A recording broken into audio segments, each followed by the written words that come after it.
Hi guys, kamusta nga pala kayo? Sa totoo lang nag-vlog ako dahil gutom na ako guys at dahil ayaw ko ng baboy guys, ayun magbe-bacon na lang ako guys, ayun magbe-bacon. Dahil lang baboy guys, 'di ba? Ang baboy buo tsaka karne. Ito guys, ano to bacon, bacon. Bacon. Bakit may baboy bang nakalagay? Bacon nga bacon. Hindi siya baboy, 'di ba? Ayun, yun nga yun. Dahil sawang-sawa na ako sa baboy at saka pag iniisip ko yung baboy kung paano ganon.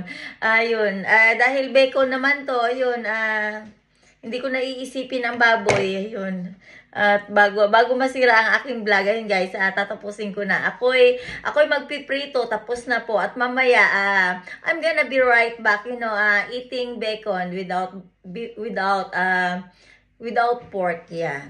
Not pork, yeah. Ayun guys, by the way, bye. Have a nice day sa inyong lahat. Tandaan nyo kung ayaw nyo ng baboy, mag-bacon kayo, okay?